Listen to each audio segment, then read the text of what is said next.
నమస్కారం. సామాన్యుడు న్యూస్ కి స్వాగతం. బక్రీద్ పర్వదినం పురస్కరించుకుని గుంటూరు ఐపీడీ కాలనీ ఈద్గాలో శనివారం జరిగిన ప్రత్యేక నమాజ్ లో ముస్లిం సోదరులు భారీ సంఖ్యలో పాల్గొన్నారు. గుంటూరు తూర్పు ఎమ్మెల్యే మహమ్మద్ నజీర్ ఆధ్వర్యంలో ఈద్గాలో ప్రత్యేక సౌకర్యాలు ఏర్పాటు చేశారు. ఈ సందర్భంగా ఈద్గా ప్రెసిడెంట్ మీరా అబ్బాస్ ఆలీ మాట్లాడుతూ బక్రీద్ పండుగ త్యాగానికి ప్రతీక అన్నారు. ఈద్గాలో ప్రత్యేక సదుపాయాలు కల్పించిన ఎమ్మెల్యే నజీర్ కు ధన్యవాదాలు తెలిపారు. ఈ కార్యక్రమంలో మీర్ మెహబూబ్ అలీ, జానీ, ఫైజల్, మునీర్, మస్తాన్, మీరా వలి, అమీర్ బాషా తదితరులు పాల్గొన్నారు.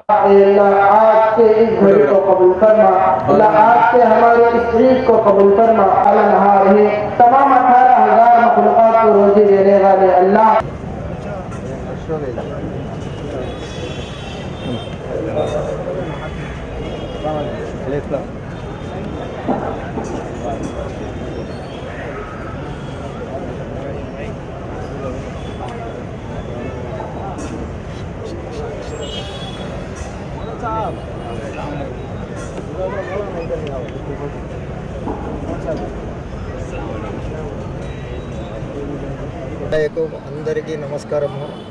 ఈదుల్ జహా నమాజ్, ఈదుల్ ఫితర్, ఈదుల్ జహా అంటే బక్రీద్ పండుగ. ఈరోజు ఐపీడీ కాలనీలో చాలా శుభ్రంగా అందరూ చాలా నియమాలుగా ప్రార్థన పాటించారు. ఈ ఈద్గాకు నసీర్ అహ్మద్ గారు చాలా మంచిగా టెంటులు, ఫ్యానులు, మళ్ళీ అన్ని మంచినీళ్లతో సహా అన్ని సౌకర్యాలు చేశారని వాళ్లకు కృతజ్ఞతలు చేస్తున్నాం. ఐపీడీ కాలనీకి ఈద్గాకి విచ్చేసిన ప్రతి ఒక్క ముసల్లికి కూడా పేరు పేరున ఈదుల్ అదా, బక్రీద్ ముబారక్ తెలియజేస్తూ ఉన్నాం.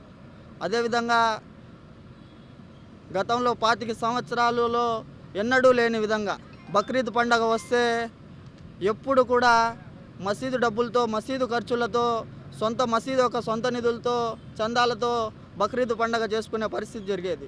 కానీ ఎన్నడూ లేని విధంగా నసీర్ అహ్మద్ గారు శాసనసభ్యులు ఎమ్మెల్యేగా ఛార్జ్ తీసుకున్న వెంటనే ఇది ఒక 2వ సంవత్సరం బక్రీద్ పండగ జరుపుకోవటం.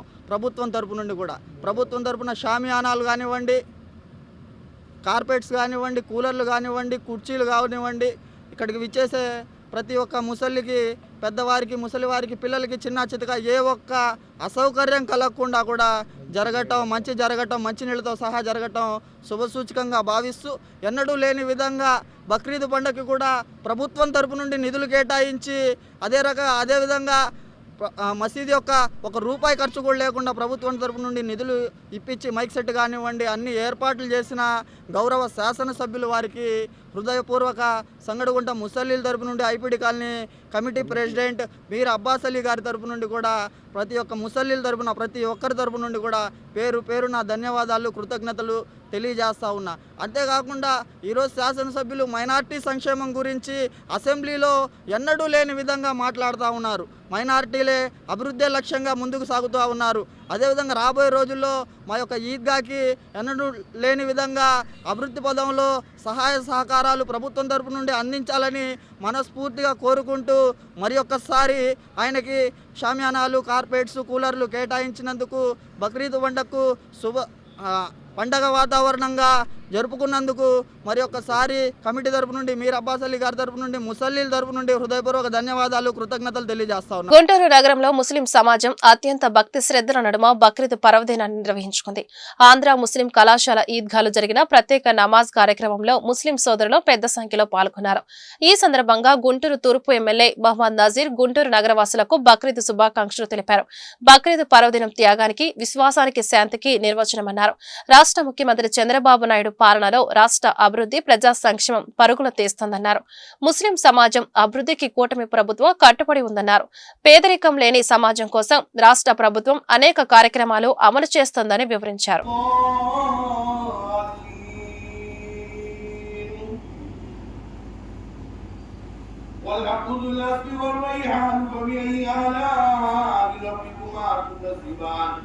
خلق الإنسان من صلصال كالفخار ورب المغربين فبأي آلاء ربكما تكذبان الله أكبر سمع الله لمن حمده. ప్రజలందరికీ కూడా ఈద్ ఉల్ అజా బక్రీద్ శుభాకాంక్షలు తెలుపుతూ బక్రీద్ పండుగ ప్రపంచ మానవాళి ప్రతి ఒక్కరికి కూడా శాంతిని, అహింసా మార్గంతో పాటు పేదవారికి ఆదుకునేటువంటి ఒక మంచి ఆలోచన కలిగించేటువంటి పండుగ బక్రీద్ పండుగ. సమాజంలో అట్టడుగు వర్గాల్లో ఉన్నటువంటి ప్రజలను ఆదుకోవడానికి ఒక మంచి సంకల్పంతో బక్రీద్ పండుగను ముస్లింలందరూ కూడా ఎంతో ఘనంగా నిర్వహించుకుంటూ ఉన్నారు. ఈరోజు గుంటూరు నగరంలో కూడా పెద్ద ఎత్తున ఈద్గాల్లో ముస్లిం సోదర సోదరీమణులందరూ కూడా ఈద్గా నమాజ్ని ఆచరించడమే కాకుండా ముఖ్యంగా మనందరం కూడా చూస్తూ ఉన్నాం, రాష్ట్రాన్ని అభివృద్ధి పదంలో తీసుకొని వెళ్ళాలంటూ ఆలోచనతో గౌరవ ముఖ్యమంత్రి గారు చంద్రబాబు నాయుడు గారు ఈరోజు ముస్లింలందరూ కూడా ఐక్యంగా వారి జీవితాల్లో మరింత వెలుగు నింపేటువంటి విధంగా వారికి కావాల్సినటువంటి ప్రతి ఒక్క కార్యక్రమాన్ని కూడా ఈ ప్రభుత్వం ముందుకు తీసుకొని వెళ్ళాలని ఒక మంచి ఆలోచనతో, మంచి సంకల్పంతో రాబోయేటువంటి రోజుల్లో ముస్లిం ప్రజానీకం మరింత అభివృద్ధి చెంది వారికి కావాల్సినటువంటి హక్కులతో పాటు సమాజంలో మిగతా వర్గాలతో పాటు సమానంగా అభివృద్ధి చెందేటువంటి అవకాశాలని అల్లా ప్రసాదించాలని చెప్పి మనస్ఫూర్తిగా కోరుకుంటూ ఈరోజు రాష్ట్రంలో ఉన్నటువంటి ప్రతి ఒక్కరు కూడా ఐక్యమత్యంగా ఒకే ఆలోచనతో, ఒకే నినాదంతో ఆంధ్ర రాష్ట్ర అభివృద్ధితో పాటు ముస్లిం సమాజం యొక్క అభివృద్ధి కోసం పాటుపడాలని చెప్పి ప్రతి ఒక్కరిని కోరుకుంటూ మరొకసారి ముస్లిం సోదర సోదరులందరికీ కూడా హృదయపూర్వకమైనటువంటి బక్రీద్ శుభాకాంక్షలు. రాష్ట్ర అభివృద్ధిలో ఏడాది కాలంలో స్పష్టమైన మార్పు చూపించినట్లు సీఎం చంద్రబాబు తెలిపారు. టీడీపీ నేతలతో నిర్వహించిన టెలికాన్ఫరెన్స్ లో ఆయన మాట్లాడారు. అమలు చేసిన సంక్షేమ పథకాలు, అభివృద్ధి కార్యక్రమాలను ప్రజలకు వివరించాలన్నారు. పార్టీలో ప్రతి ఒక్కరి పనితీరుపై సర్వేలు చేయిస్తున్నా బాగా పనిచేసిన వారికి ప్రోత్సాహం ఉంటుంది. పార్టీ ప్రభుత్వానికి చెడ్డ పేరు తెస్తే ఎవరినైనా వదులుకుంటాం. మొదటిసారి గెలిచిన ఎమ్మెల్యేలు మరింత బాధ్యతగా పనిచేయాలి. ప్రజలు, కార్యకర్తలకు నిత్యం అందుబాటులో ఉండాలి. వన్ టైం ఎమ్మెల్యేలుగా మిగిలిపోకూడదన్నదే నా ఆలోచన. ప్రజలు అన్నీ గమనిస్తారు. జాగ్రత్తగా ఉండాలి. గత ప్రభుత్వంలో రాష్ట్రమంతా నిరాశ, నిస్పృహ చీకటి అలముకుంది. భయంకర పరిస్థితులను రాష్ట్ర ప్రజలు చూశారు. రాష్ట్రం పేరు వింటేనే దగ్గరకు వచ్చే పరిస్థితి లేకుండా చేశారు. అసమర్థ పాలనతో ఏపీని ఆర్థికంగా పాతాళానికి తొక్కేశారు. మనం తీసుకున్న నిర్ణయాలతోనే మంచి ఫలితాలు వస్తున్నాయి. గత ప్రభుత్వాన్ని భరించలేకే ప్రజలు ఏకపక్షంగా మనల్ని గెలిపించారు. ప్రతి 6 నెలలకు ఒకసారి ఎంపీలు, ఎమ్మెల్యేల పనితీరుపై సర్వేలు, నివేదికలు ఉంటాయి. మంచి చేస్తే అభినందిస్తాం, తప్పు చేస్తే దూరం పెడతాం. త్వరలోనే ఒక్కో ఎమ్మెల్యేతో ముఖాముఖి భేటీలు నిర్వహిస్తా. ఎవరు ఎంత అడ్డుపడినా రాష్ట్ర పునర్నిర్మాణం యజ్ఞం ఆగదు. ఈ నెల 12 లేదా 14 లోపే తల్లికి వందనం నగదు తల్లులకు అందిస్తామని చంద్రబాబు తెలిపారు. రాష్ట్రంలో బలమైన ఏఐ వ్యవస్థ నిర్మాణానికి ఒప్పందం కుదుర్చుకున్నామని సీఎం చంద్రబాబు తెలిపారు. ఈ మేరకు ఆయన ఎక్స్ లో పోస్టు చేశారు. ఐటీ శాఖ మంత్రి నారా లోకేష్ నాయకత్వంలో ఎన్ మీడియాతో ఒప్పందం కుదుర్చుకున్నట్లు చెప్పారు. ఈ సంస్థ మద్దతులో నైపుణ్య శిక్షణ అందించనున్నట్లు తెలిపారు. రాబోయే 2 ఏళ్లలో 10,000 మంది ఇంజనీరింగ్ విద్యార్థులకు నైపుణ్య శిక్షణ అందిస్తామన్నారు. ఏపీ నుంచి 500 ఏఐ స్టార్టప్లు ప్రారంభం కానున్నాయని పేర్కొన్నారు. విద్య, నైపుణ్యం నుంచి పరిశోధన, ఆవిష్కరణ వరకు ఏపీ పునాది వేస్తోందని చంద్రబాబు వివరించారు.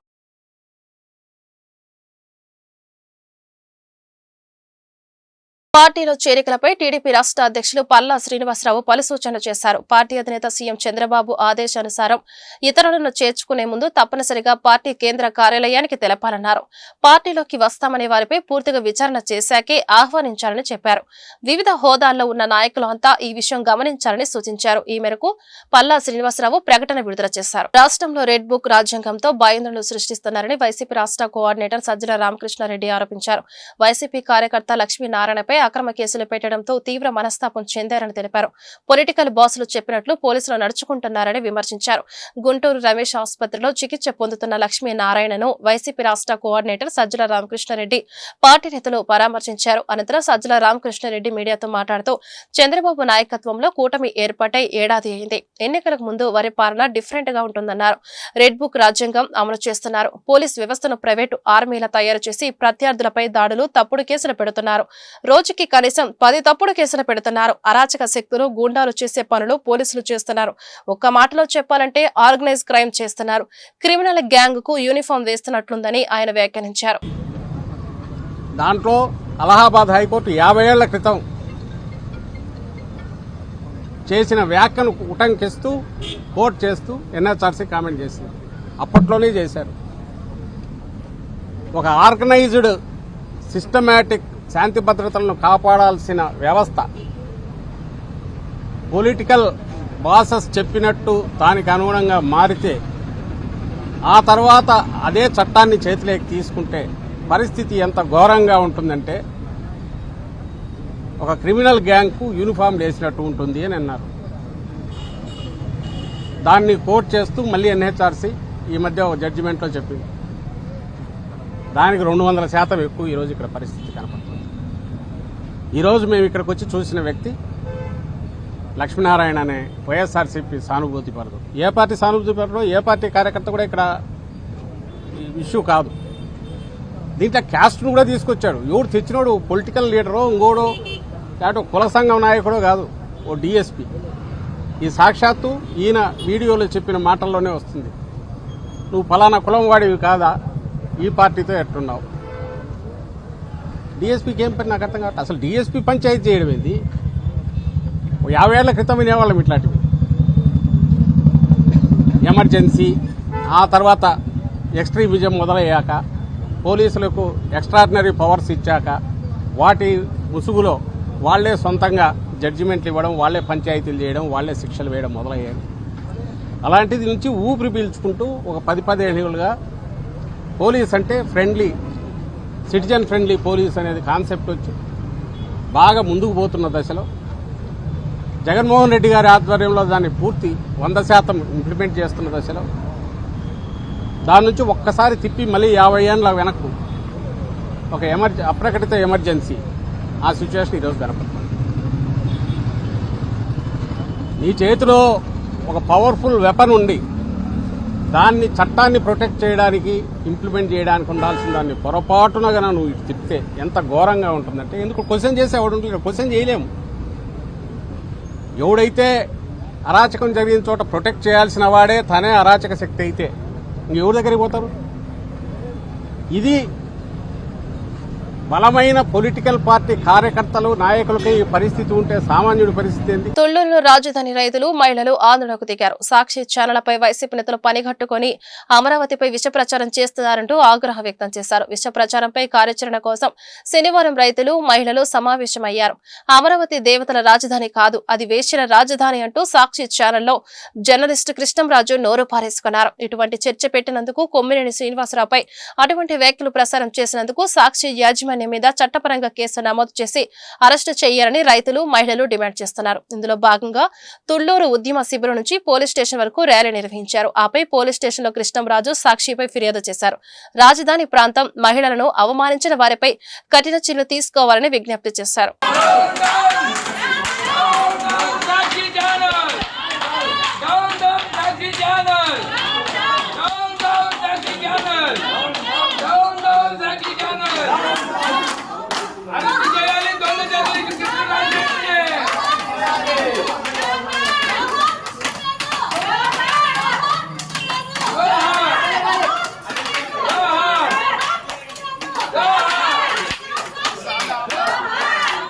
తీసుకెళ్ళటానికి కానీ మా ఉద్యమం ఖండాంతరాలు దాటిపోవటానికి కూడా కేవలం మీరే కారణం. అలాంటి జర్నలిస్టుల మీద మాకు మంచి అభిప్రాయం చాలా ఉందండి. కానీ ఇలా ఒకళ్ళిద్దరు ఈ రకంగా మాట్లాడే వాళ్ళ మీద ఏమనాలండి? వాళ్ళని చెప్పు తీసుకొని చెప్పు తెగేదాకదన్నాలి. మీ ఇంట్లో మీ ఆడవాళ్ళు అంతేనా? లేకపోతే ఇప్పుడు ఇది చెప్పే వివిఆర్ కృష్ణరాజు పెళ్ళానికి కూడా చెబుతున్నామండి, నువ్వు ఇంటికి వచ్చాక నీ మొగుడిని చెప్పు తీసుకుతన్నాలి. అది మాత్రం చెయ్యాలి. ఎందుకంటే మేమందరం వేసీలమా? ఎవరండి ఇక్కడ వేసీలుగా ఉంది? పిల్లలకి ఇవ్వాల్సిన భూములు మీ అందరి కోసం 75% దారాదత్తం చేసి రోడ్డుకి ఎక్క 5 ఏళ్ళ నుంచి కూర్చుంటే మమ్మల్ని వాళ్ళు వేసీలు అంటారు. ఎంతవరకు కరెక్ట్ అండి అది? సెక్స్ వర్కర్లు ఉన్నారు, వేసీలు ఉన్నారు, లేకపోతేనే ఎయిడ్స్ కేంద్రాలు ఉన్నాయి. ఎప్పుడో ఆంధ్రప్రదేశ్లో 5వ స్థానంలో ఉందని చెప్పి ఎవరో టైమ్ ఆఫ్ ఇండియా ఏదో రాస్తే దాన్ని నిన్న వాడు సపోర్ట్ చేయడం పక్కనాడు. వాడిని వాడు వీడు అంటానికి కూడా మేము వెనకాడమండి. ఎందుకంటే ఎవడో ఒక రోజు లైవ్లో లక్ష్మీభారతి గారిని ఏదో 2 మాటలు అంటే ఆపు ఆ పని కట్ చేసావు. మీ వాళ్ళు ఎవరన్నా మాట్లాడితే, మీ జగన్ తరపు వాళ్ళు మాట్లాడితే అలాగా అమరావతి ప్రదేశం చెప్తే ఇంకా చెయ్యి మాట్లాడని ఎంకరేజ్ చేయటమా? భారతీరెడ్డికి కూడా చెబుతున్నామండి, గత 5 ఏళ్లలో మీ ఆయన చేసిన పాపానికి శాపానికి 270 మంది రైతులు చచ్చిపోయారమ్మా. ఇంతవరకు మమ్మల్ని ఎవరు పలకరించిన వాళ్ళు లేరు, పిలిచిన వాళ్ళు లేరు. ఇప్పుడే కొంచెం తేరుకుంటున్నాం, ఎట్టొక్కట్టో తేరుకొని 2.0 చూపిస్తా అన్నాడు. ఇదేనా 2.0 సినిమాలు చూపించేది? ఆడవాళ్ళని గౌరవించలేనాడు మగాడు కాదు, వాడు మొగుడైనా సరే ఆడవాళ్ళని గౌరవించలేనాడు మొగాడే కాదండి వాడు. నిజం మాట అంటే ఎప్పటికైనా ఇంట్లో చదువుతున్నావు ఒక దేవతల రాజధాని పైన ఉంది, ఇది కాదని చెప్పి. మరి ఆ దేవతల రాజధాని అని పురాణాలు తెలిసినాడు, ఆడవాళ్ళని గౌరవించడం తెలియదా పురాణాల్లో ఉందని? ఆడవాళ్ళు ఏడిస్తే ఆ రాజ్యం సుభిక్షంగా ఉండదని చెబుతారు పురాణాలు, అది కూడా నీకు తెలియదా? కాబట్టి వీళ్ళకి ఒకటేనండి చెప్పాలి కానీ తిడుతున్నాడు కానీ, ఇవాళ భారతదేశంలోనే పెద్ద ఆర్థిక రాజధాని బొంబాయిలోనే ఒక రెడ్ లైట్ ఏరియా ఉంది. నీకేదైనా చెప్పుకోవాలి ఏదని చేయాలంటే అక్కడ పోయి మాట్లాడు, దాని మీద మాట్లాడుకో. అంతేగాని నువ్వు ఇక్కడ సెక్స్ వర్కర్లు ఉండారు, ఏసీలు ఉండారు, లేకపోతే ఎయిడ్స్ కేంద్రాలు ఉండే నాకు ఎవడో చెప్పాడు, ఇవన్నీ పిచ్చి మాటలు మాట్లాడితే చెప్పు తీసు తన్నాల్సి వచ్చింది. భారతీ రెడ్డి గారికి కూడా ఒకటే చెబుతున్నామండి ఆమెకి. ఆమె 24 గంటల్లో లేడీస్కి క్షమాపణ. నిన్న పొద్దున ఆ షో అయిపోయింది, నువ్వు దాన్ని చూసి నిన్న మధ్యాహ్నానికి మాకు క్షమాపణ చెప్పాలి. ఆడవాళ్ళకి ఎలా వచ్చింది తప్పు అని చెప్పాలి. అలాంటిది లేకపోగా నువ్వు ఇంట్లో ఉండి మెదలకుండా కూర్చొని ఇంకా ఎంకరేజ్ చేస్తా సాక్షి మీడియాని చెయ్యండి, మీకెందుకు ఇష్టం వచ్చినట్టు రోల్ చేయండి, నేను ఇంట్లో ఉంటాను మీ అందరూ చేయండి అని. మీ డైవర్టర్ పాలిటిక్స్ కోసం ఇవన్నీ పెట్టొద్దండి. మీది జరుగుతూనే ఉంటుంది, మీ కేసులు మీ ఏం ఆపవు, మీది ఈ మీద వచ్చినప్పుడు భారతి గారిని తిట్టారు. రాష్ట్రంలో కన్నప్ప సినిమాను బహిష్కరిద్దాం, నకిలీ కన్నప్ప సినిమాను రాష్ట్రం నుంచి తరిమికొడదామని బ్రాహ్మణ సనాతన జేఏసీ నేత సిరిపురపు శ్రీధర్ పిలుపునిచ్చారు. హైకోర్టులో కన్నప్ప సినిమాపై ఫిర్యాదు చేశాం, ఈ ఫీల్డ్ ను ధిక్కరించి సినిమా నిర్మాణం జరుగుతోందని ఆరోపించారు. గుంటూరు నగరంలో ప్రీ రిలీజ్ ఈవెంట్ కావాలని ఇక్కడ పెట్టి గొడవలు సృష్టించాలని చూస్తున్నారని మండిపడ్డారు. శనివారం గుంటూరు శంకర్ విలాస్ సెంటర్ లో బ్రాహ్మణ సనాతన జేఏసీ ఆధ్వర్యంలో Kannappa cinema pre release event ను వ్యతిరేకిస్తూ నిరసన ప్రదర్శన జరిగింది. ఈ సందర్భంగా కన్నప్ప సినిమాకు వ్యతిరేకంగా నిరసనకారులు నినాదాలు చేశారు. ఈ మేరకు శ్రీధర్ మీడియాతో మాట్లాడుతూ కన్నప్ప జీవిత చరిత్రను వక్రీకరించి సినిమా తీశారని ఆరోపించారు. ఈ సినిమాలో కొన్ని పాత్రలు అభ్యంతరకరంగా ఉన్నాయని వాటిని తొలగించాలని డిమాండ్ చేశారు. బ్రాహ్మణ జాతిని మోహన్ బాబు కుటుంబం కావాలని అవహేళన చేస్తే సహించేది లేదని ఈ సందర్భంగా హెచ్చరించారు. మంచు మోహన్ బాబు, మంచు విష్ణు గుంటూరు నగరంలో కన్నప్ప అనే సినిమాకి ప్రీ రిలీజ్ ఈవెంట్ కార్యక్రమం గుంటూరులో ఏర్పాటు చేయడం జరిగింది. గుంటూరు నగరంలో ఈ గుంటూరు నగరంలో ఎందుకు ఏర్పాటు చేశారనేది మీకు చిన్న విషయం తెలియజేస్తాను. ఈ కన్నప్ప సినిమా గురించి మేము 10 నెలల క్రితం ఏపీ హైకోర్టులో రిట్ పిటిషన్ నెంబర్ 6236 దాఖలు చేయడం జరిగింది 10 నెలల క్రితం. అయితే దానికి సంబంధించి మంచు Mohan Babu, Manchu Vishnu, film development corporation వాళ్ళు, అట్లానే ఫిలిం సర్టిఫికేషన్ సిబిఎఫ్సి వాళ్ళు వీళ్ళందరినీ ముద్దాలుగా చేసి పెట్టడం జరిగింది. బ్రహ్మానందం, సప్తగిరి మీద కూడా. అయితే కోర్టులో ఏమీ చెప్పుకోలేక, ఏమీ ఇచ్చేయలేక ఇప్పటికి 4 సార్లు వాయిదాలు వేశాడు సినిమా రిలీజ్ ని. అసలు ఆయన సినిమాకే వచ్చే ప్రేక్షకులు లేరు, థియేటర్లో టికెట్లు తెగేది కూడా లేదు. ఇప్పుడు కన్నప్ప అంటే శ్రీకాళహస్తి, శ్రీకాళహస్తి అంటే దేశవ్యాప్తంగా ప్రపంచవ్యాప్తంగా ప్రఖ్యాతిగాంచింది. సర్పదోష పూజలు దేశవ్యాప్తంగా భక్తులు అక్కడికి వస్తారు. దానికి సంబంధించిన కథనే తప్పుడు కథనాలతో తప్పుడు చరిత్ర వక్రీకరించి కన్నప్ప అనే సినిమా తీయటం జరిగింది. దాంట్లో ఈ పాత్రలు పెట్టాడు. ఈ పాత్రలు పిలక, గిలక. పిలక ఏమో బ్రహ్మానందం, గిలకేమో సప్తగిరి. అంటే ఒక సామాజిక వర్గాన్ని, మనోభావాల్ని దెబ్బతీసే విధంగా వీళ్ళ కుటుంబం సినిమాలు చూస్తూ ఒక 20 ఏళ్లుగా బతుకుతున్నారు. వాళ్ళకి కడుపులో తిండి, ఒంటి మీద బట్ట, తిరిగే కార్లు, ఆయిలు, కార్లు అన్ని బ్రాహ్మణ కులాన్ని కించపరిచి అవహేళన చేసిన సినిమాల ద్వారా సంపాదించుకున్న డబ్బులే. వాటితో బతుకుతున్నారు వాళ్ళ జీవనం. వాళ్ళు ఇప్పుడు మళ్ళా మా మీద బతకాలని చెప్పి వస్తే మేము దాని మీద ప్రొటెస్ట్ చేశాం, కోర్టులో ఫైట్ చేస్తున్నాం. అయితే ఇందులో ఫిలిం సర్టిఫికేషన్ వాళ్ళది చాలా పెద్ద తప్పు ఉంది. గతంలో దేనికైనా రెడీ, మేము హైకోర్టుకు వెళ్తే 3 సన్నివేశాలు కట్ చేయమని చెప్పి హైకోర్టు తీర్పిచ్చింది 2013లో. అప్పటికి సినిమా వెళ్ళిపోయింది. అమరావతి దేవతల రాజధాని కాదు, అది వైశ్యుల రాజధాని అంటూ సాక్షి టీవీ జర్నలిస్ట్ చేసిన వ్యాఖ్యలను మంత్రి నారా లోకేష్ తీవ్రంగా తప్పుపట్టారు. అమరావతి మహిళను ఉద్దేశించి సాక్షి మీడియాలో వచ్చిన వార్తలపై సామాజిక మాధ్యమం ఎక్స్ వేదికగా మంత్రి స్పందించారు. రాజధాని మహిళలను అవమానిస్తే కాలగర్భంలో కలిసిపోవడం ఖాయమంటూ హెచ్చరించారు. మహిళలను ఇంత ఘోరంగా అవమానిస్తారా అంటూ విరుచుకుపడ్డారు. అమరావతి ముమ్మాటికి దేవతల రాజధానే అంటూ మంత్రి లోకేష్ స్పష్టం చేశారు. జూన్ 21న ప్రపంచ యోగా దినోత్సవాన్ని విశాఖపట్నంలో ఘనంగా నిర్వహిస్తున్నామని విశాఖపట్నం ఎంపీ మతుకుమిల్లి భారత్ తెలిపారు. ఇందుకు అవసరమైన ఏర్పాట్లు చేస్తున్నామని అన్నారు. విశాఖపట్నంలో జరిగే యోగా కార్యక్రమానికి ప్రధానమంత్రి నరేంద్ర మోదీ హాజరవుతున్నారని చెప్పారు. విశాఖలో నిర్వహించే యోగాకు ప్రపంచ రికార్డు కోసం సన్నాహాలు చేస్తున్నామని అన్నారు. శనివారం విశాఖపట్నంలో ఎంపీ భారత్ పర్యటించారు. ఈ సందర్భంగా మీడియాతో ఆయన మాట్లాడారు. కేంద్ర ప్రభుత్వం సౌత్ కోస్ట్ రైల్వే జోన్ కి జీఎంని నియమించిందని వెల్లడించారు. విశాఖ రైల్వే స్టేషన్ అప్గ్రేడేషన్ జరుగుతుందని, సుమారు 500 కోట్లు కేటాయించిందని స్పష్టం చేశారు. రైల్వే జోన్ పనులు వేగవంతంగా చేస్తున్నామని అన్నారు. ఆంధ్ర యూనివర్సిటీలో మార్పులు చేస్తున్నామని తెలిపారు.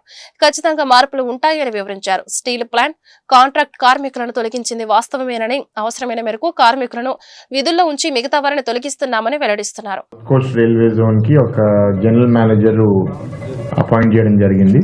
త్వరలో ఆయన కూడా ఇక్కడికి వచ్చి రిపోర్ట్ చేసి అంతా యాక్టివిటీస్ కూడా టేకప్ చేస్తారు.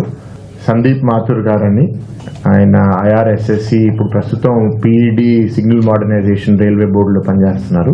ప్రెసిడెంట్ గారు ఆయనకి ఇప్పుడు అప్రూవల్ ఇచ్చి ఇక్కడ జనరల్ మేనేజర్గా అపాయింట్ చేయడం జరిగింది. జోన్ అనౌన్స్ అయింది. ఇక్కడ జనరల్ మేనేజర్ ఎప్పుడు చేస్తారు, దాని తర్వాత గెజెట్ ఎప్పుడు ఇష్యూ చేస్తారని కొందరు అడగడం జరిగింది. సో ఈ నిర్ణయం కేంద్ర ప్రభుత్వం రైల్వే బోర్డు తీసుకోవడం మేమందరం అభినందిస్తున్నాము. అండ్ ఈ railway zone head quarter works and ఇక్కడ రైల్వే వర్క్స్ చాలా ఉన్నాయి. ఒక GM వస్తే అన్ని కొంచెం స్పీడ్ అందుకుంటాయనే భావన మా అందరిలో ఉంది.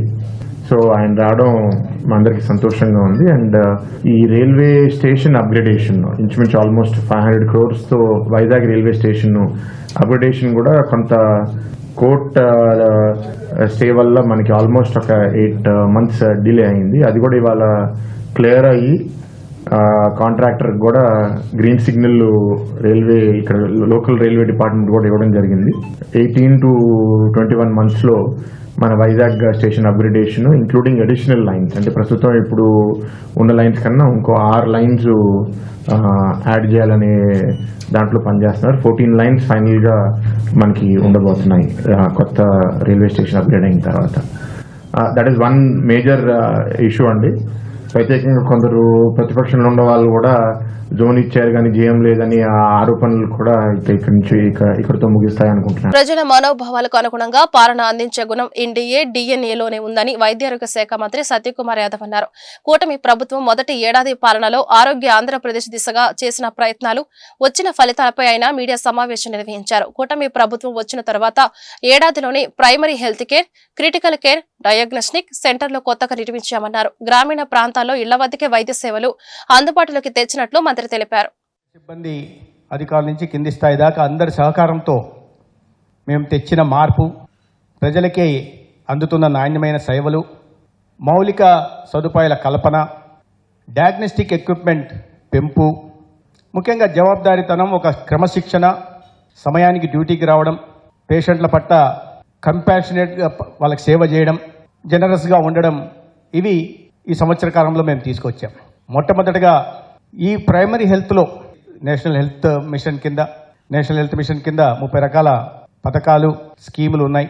వాటి కింద అనేక రకాలైన సేవలు అందిస్తున్నాం. వాటిలో మేము తెచ్చిన మార్పుకి గుర్తింపుగా కేంద్ర ప్రభుత్వం NHM కింద పర్ఫార్మెన్స్ ఇన్సెంటివ్ని 100 కోట్లు ఇవ్వడం జరిగింది.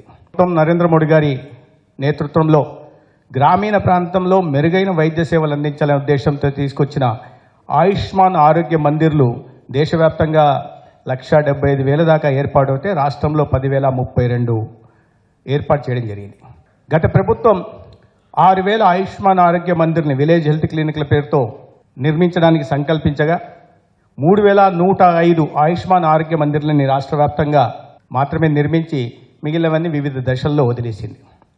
అయితే ఈ కూటమి ప్రభుత్వం చంద్రబాబు నాయుడు గారి నాయకత్వంలో ఏర్పాటైన తర్వాత ఈ సంవత్సరం 15th ఫైనాన్స్ కమిషన్ కింద, అదేవిధంగా ప్రధానమంత్రి ఆయుష్మాన్ భారత్ ఇన్ఫ్రాస్ట్రక్చర్ మిషన్ కింద 3,318 ఆయుష్మాన్ ఆరోగ్య మందిర్ని నిర్మించడానికి కేంద్రం నుంచి నిధులు తీసుకోవడం జరిగింది. గ్రామీణ ప్రాంతాల్లో ఇప్పటికే 104 మెడికల్ మొబైల్ యూనిట్ ఏదైతే ఉందో దాని గ్రామీణ ప్రాంతాల్లో ఒక మొబైల్ మెడికల్ యూనిట్గా మాత్రమే ఇప్పటిదాకా వాడుతూ ఉంటే గౌరవ ముఖ్యమంత్రి గారి ఆదేశాల మేరకు వాటిలో ఒక డయాగ్నోస్టిక్ ఎక్విప్మెంట్ కూడా 47 టెస్టులు చేసే విధంగా డయాగ్నోస్టిక్ ఎక్విప్మెంట్ కూడా తీసుకోవడం జరిగింది. 34 MMUల్లో వీటిని ఏర్పాటు చేయడం, తద్వారా గ్రామాలకి ఇంటి వద్దకే వెళ్లి రాష్ట్ర ప్రభుత్వం ప్రీపెయిడ్ స్మార్ట్ మీటర్లను ఏర్పాటు చేసి ప్రజలపై మరో అదనపు భారాన్ని మోపిందని గుంటూరు నగర సిపిఎం కార్యదర్శి నరళీకాంత్ మండిపడ్డారు. సిపిఎం కార్యాలయంలో ఏర్పాటు చేసిన మీడియా సమావేశంలో ఆయన మాట్లాడారు. రాష్ట్ర ప్రభుత్వం ఇప్పటికే వాణిజ్య సముదాయాలలో ప్రీపెయిడ్ స్మార్ట్ మీటర్లు ఏర్పాటు చేసిందని చెప్పారు. త్వరలో ప్రతి ఇంటికి ఈ మీటర్లను ఏర్పాటు చేసేందుకు రాష్ట్ర ప్రభుత్వం చర్యలు చేపట్టిందని తెలిపారు. ఈ ప్రీపెయిడ్ స్మార్ట్ మీటర్లు ఏర్పాటు చేయడం వలన ముందుగానే రీఛార్జ్ చేసుకుంటేనే ఇంట్లో ఫ్యాన్ తిరుగుతుందని, లైట్ వెలుగుతుందని చెప్పారు. ఈ మీటర్లకు ప్రత్యేకంగా టారిఫ్లను ఏర్పాటు చేసి పీక్ అవర్స్ లో బిల్లు ఎక్కువగా వచ్చేలా అమర్చారని తెలిపారు. ఈ మీటర్ ఏర్పాటు చేసి ప్రజల నుండి ఒక్కో మీటర్ కి 15,000 వసూలు చేస్తారని, దీనిని ప్రజలు పూర్తిగా వ్యతిరేకించారని పిలుపునిచ్చారు. ఈ ప్రీపెయిడ్ స్మార్ట్ మీటర్ల వలన ప్రజలపై పడే భారాన్ని తెలియజేసేందుకు ఇంటింటికి కరపత్రాలు పంచుతున్నట్లు తెలిపారు. ఇప్పుడు కొత్తగా మరో భారానికి తరలింపింది. ప్రీపెయిడ్ స్మార్ట్ మీటర్ల పేరుతో ప్రతి ఇంటికి బిగించడానికి రంగం సిద్ధం చేసింది. ముందుగా అంబుర్ సిటీలుగా ఉన్నటువంటి గుంటూరు, మంగళగిరి, తాడేపల్లి లాంటి మున్సిపల్ కార్పొరేషన్లో 2 అంబుర్ సిటీలు ఉన్నాయి. ముందుగా ఈ 2 చోట్ల ఇప్పటికే వాణిజ్య సముదాయాలకి ప్రీపెయిడ్ స్మార్ట్ మీటర్లు పెట్టారు. ఇప్పుడు ఇంటింటికి పెట్టబోతా ఉన్నారు. దీన్ని తీవ్రంగా వ్యతిరేకించాలని చెప్పి ప్రజానికి పిలుపునిస్తూ ఉన్నాం. ఎందుకంటే ఈ పేరులోనే ఉంది ప్రీపెయిడ్ స్మార్ట్ మీటర్ అని. ఇప్పటి వరకు వాడిన కరెంటుకి 4 రోజుల్లో బిల్లు కట్టుకునే అవకాశం ఉంది. కానీ రాబోయే స్మార్ట్ మీటర్ పెట్టిన తర్వాత ముందస్తుగా రీఛార్జ్ చేయిస్తేనే మన ఇంట్లో లైట్ వెలుగుతుంది, ఫ్యాన్ తిరుగుతుంది. ఇదే ప్రీపెయిడ్ స్మార్ట్ మీటర్ యొక్క ప్రత్యేకత. వాస్తవంగా ఈ ప్రీపెయిడ్ స్మార్ట్ మీటరు ఎందుకు పెడుతున్నారని చెప్పి మేము ప్రభుత్వాన్ని డిమాండ్ చేస్తూ ఉన్నాం. ఎందుకంటే ప్రీపెయిడ్ స్మార్ట్ మీటర్ పెట్టడానికి ప్రజలు తీవ్రంగా వ్యతిరేకిస్తూ ఉన్నారు. వాస్తవాలకు ప్రజలకి ప్రభుత్వం చెప్పడం లేదు. మేము ముందస్తుగా బిల్లు వసూలు చేయబోతా ఉన్నాము అని ప్రజలకు ముందుగా చెప్పి వాళ్ళ ఆమోదం తీసుకొని ఈ మీటర్లు బిగించాలని చెప్పి మేము ప్రభుత్వాన్ని డిమాండ్ చేస్తూ ఉన్నాం. ప్రజలకి ఏ విషయాలు చెప్పకుండా దౌర్జన్యంగా వచ్చి ఇళ్లలోకి ఇప్పుడున్నటువంటి మీటర్లు తీసేసి స్మార్ట్ మీటర్ను బిగించడానికి మేము తీవ్రంగా వ్యతిరేకిస్తూ ఉన్నాం. ఇప్పుడు మనం ఫోన్కి ఎలా అయితే రీఛార్జ్ చేయించుకున్నామో, కేబుల్ టీవీకి ఎలా అయితే రీఛార్జ్ చేయించుకుంటేనే అవి పనిచేస్తాయో, రేపు కరెంటు కూడా రావాలి, మన ఇళ్లలోకి రావాలంటే రీఛార్జ్ చేయించుకోవాల్సిన దుస్థితి రాబోతా ఉంది. అంతేకాదు ఈ స్మార్ట్ మీటర్ ప్రత్యేకత ఇంకోటి ఏంటంటే డే ఆఫ్ టారిఫ్ అని. అంటే ఇప్పుడు వరకు రోజులో ఏ గంట అయినా ఒకే రకమైన టారిఫ్ ఉంటుంది. కానీ ఈ స్మార్ట్ మీటర్ ప్రత్యేకత ఏంటంటే పీక్ అవర్స్లో, అంటే ప్రజలు బాగా కరెంటు వాడే సమయంలో ఎక్కువ టారిఫ్ పెట్టబోతా ఉన్నారు. అంటే పీక్ అవర్స్లో వాడే కరెంటు ఎక్కువ బిల్లు వచ్చేటట్టుగా ఆ మీటర్లో ప్రత్యేకతగా దాన్ని అమర్చారు. దీనివల్ల తక్కువ కరెంటు వాడినా ఎక్కువ బిల్లు రాబోతా ఉందని చెప్పి మేము ప్రజలకు తెలియజేస్తూ ఉన్నాం. ఇంకొక ప్రత్యేకత ఏంటంటే గతంలో చక్రం తిరిగే మీటర్లు ఉండేవి, వాటిని కాదని చెప్పి డిజిటల్ మీటర్లు పెట్టారు. అప్పుడు ప్రజల దగ్గర ఎలాంటి సొమ్ము వసూలు చేయలేదు. ఇప్పుడు డిజిటల్ మీటర్లని బాగున్నా వాటిని తొలగిస్తున్నారు. ఇప్పుడు ప్రీపెయిడ్ స్మార్ట్ మీటర్. బక్రీద్ పండుగ సందర్భంగా గుంటూరు ముస్లిం సోదరీమణులకు ఎమ్మెల్యేలు మహమ్మద్ నజీర్, మాజీ ఎమ్మెల్యేలు ముస్తఫా, నంబూరి సుబాని శుభాకాంక్షలు తెలియజేశారు. బక్రీద్ పండుగ సందర్భంగా పొన్నూరు రోడ్లోని ముస్లిం కాలేజీలో నిర్వహిస్తున్న ప్రత్యేక ప్రార్థనలో ఎమ్మెల్యే నజీర్ అహ్మద్, మాజీ ఎమ్మెల్యేలు ముస్తఫా, నంబూరి సుబాని, మత పెద్దలు పెద్ద సంఖ్యలో ముస్లింలు పాల్గొన్నారు. ఈ సందర్భంగా వారు మీడియాతో మాట్లాడుతూ బక్రీద్ పండుగ సందర్భంగా గుంటూరు ప్రజలకు శుభాకాంక్షలు తెలియజేస్తున్నారని అన్నారు. త్యాగానికి, సహనానికి ప్రతీక బక్రీద్ పండుగ అన్నారు. రాష్ట్రంలో, దేశంలో అందరూ కలిసిమెలిసి సోదర భావంతో ఉండాలని ఆకాంక్షించారు. ప్రతి ఒక్క ముస్లిం సోదరీమణులు జీవితాలు వెలుగులతో అల్లా నింపాలని కోరారు. బక్రీద్ పండుగ, ఈ బక్రీద్ పండుగ రాష్ట్రంలో ఉన్నటువంటి ముస్లిం సోదరీమణులందరికీ కూడా హృదయపూర్వకమైనటువంటి ఈద్ ముబారక్, ఈద్ బక్రీద్ శుభాకాంక్షలు. మనందరికి కూడా తెలుసు, రాష్ట్రం నూతనంగా కూటమి ప్రభుత్వం ఏర్పడిన తర్వాత ప్రతి ఒక్కరికి కూడా మంచి జరగాలని, రాష్ట్రంలో ఉన్నటువంటి, దేశంలో ఉన్నటువంటి అందరూ కూడా సోదర భావంతో కలిసిమెలిసి ఒక మంచి సంకల్పంతో దేశాభివృద్ధి కోసం, రాష్ట్రాభివృద్ధి కోసం మనందరం కూడా కలిసిమెలిసి ప్రయాణించాల్సినటువంటి సమయం ఆసన్నమైంది. తప్పకుండా అన్ని వర్గాల ప్రజలకు న్యాయం చేసేటువంటి విధంగా ఎవరికి ఎటువంటి ఇబ్బంది కలగకుండా ఒక మంచి వాతావరణంలో ఒక మంచి ప్రభుత్వంలో ముఖ్యంగా ముస్లిం సమాజానికి మరింత మెరుగైనటువంటి జీవితాన్ని ఇచ్చేటువంటి విధంగా మిగతా సామాజిక వర్గాలతో పాటు సమానంగా అభివృద్ధి చెందేటువంటి అవకాశాలు కల్పిస్తూ ఈరోజు కూటమి ప్రభుత్వంలో గౌరవ ముఖ్యమంత్రి చంద్రబాబు నాయుడు గారి నాయకత్వంలో ప్రతి ఒక్కరు కూడా సుఖ సంతోషాలతో ఆయురారోగ్యాలతో కలిపి ఉండాలని మనస్ఫూర్తిగా కోరుకుంటూ ఈ బక్రీద్ పండుగ ప్రతి ఒక్కరి జీవితాన్ని వెలుగుతో నింపాలని చెప్పి మనస్ఫూర్తిగా కోరుకుంటూ మరొకసారి ముస్లిం ప్రజానీకానికి హృదయపూర్వకమైనటువంటి ఈద్ ముబారక్. రూపం బక్రీదు, ప్రతి ఒక్కరికి బక్రీద్ శుభాకాంక్షలు తెలియజేస్తూ, బక్రీద్ పండుగ అంటే ప్రపంచంలో అందరూ అన్ని చోట్ల ముస్లిం సోదరులందరూ కూడా జరుపుకుంటారు. మరి త్యాగం అంటే మానవులందరూ కూడా ఒక్కటే. మరి ఈ త్యాగ ఫలం ఏంటంటే, మరి భగవంతుడు చెప్పిన విధంగా మరి పెద్దలు ఆ కొడుకుని కుర్బానీ చేయమనగా, కొడుకుని కుర్బానీ అంటే ఒక కొడుకుని కుర్బానీ చేయడానికి వెళ్తున్నప్పుడు అప్పుడు మన మేకపోతులు మరి రావటం జరిగింది, కుర్బానీ జరగడం జరిగింది. మరి దాని సందర్భంగా ఈ రోజు ప్రపంచంలో ప్రతి ఒక్క ముస్లిం కూడా కుర్బానీ చేయాలి అనేది ఉన్నవాళ్ళు చేయాలని చెప్పి భగవంతుడు ఆజ్ఞాపించాడు. కాబట్టి ఈ రోజు ప్రతి ఒక్కరు కుర్బానీ చేస్తుంటారు. అది దాంట్లో 3 వంతులు, ఒక వంతు ఏమో వాళ్ళకి, ఒక వంతు చుట్టాలకి, 2 వంతులు పేదవాళ్ళకి, ఆ విధంగా అందరూ కూడా సమాన విధంగా చూసే విధంగా ఈ భగవంతుడు ఆజ్ఞాపించడం జరిగింది. కాబట్టి ఈ రోజు బక్రీద్ ప్రతి ఒక్కరు చేసుకుంటారు.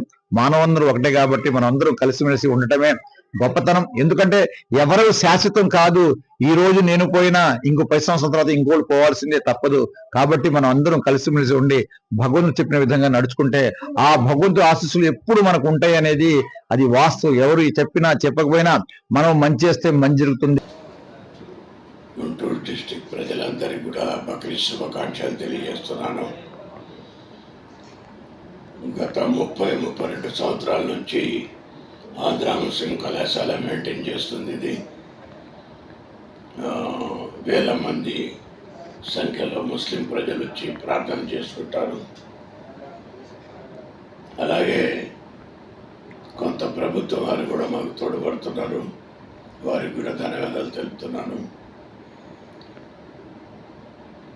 ఈ ఆంధ్ర ముస్లిం కాలేజీ పుట్టింది పేద బలహీన బడుగు వర్గాల కోసం. ప్రతి పేదవాడు విద్యావంతుడు కావాలి, గుణవంతుడు కావాలి. కార్పొరేటర్ కాలేజీకి దిట్టుగా రిజల్ట్ వచ్చింది. మాకు నామినల్ ఫీజుతో చదివిస్తున్నాం. ఆంధ్ర ముస్లిం మొహమ్మద్ ఎడ్యుకేషన్ సొసైటీ కళ ప్రతి పేద ఇంట్లో విద్యావంతులు చేయాలనే ఆశతో ఈ కాలేజ్ పెట్టాం. అదేవిధంగా అన్ని వర్గాలకి, పేద బలహీన బడుగు వర్గాలందరికీ కూడా ఒక నామినల్ ఫీజు. ఈ వార్తలు ఇంతటితో సమాప్తం. నమస్కారం.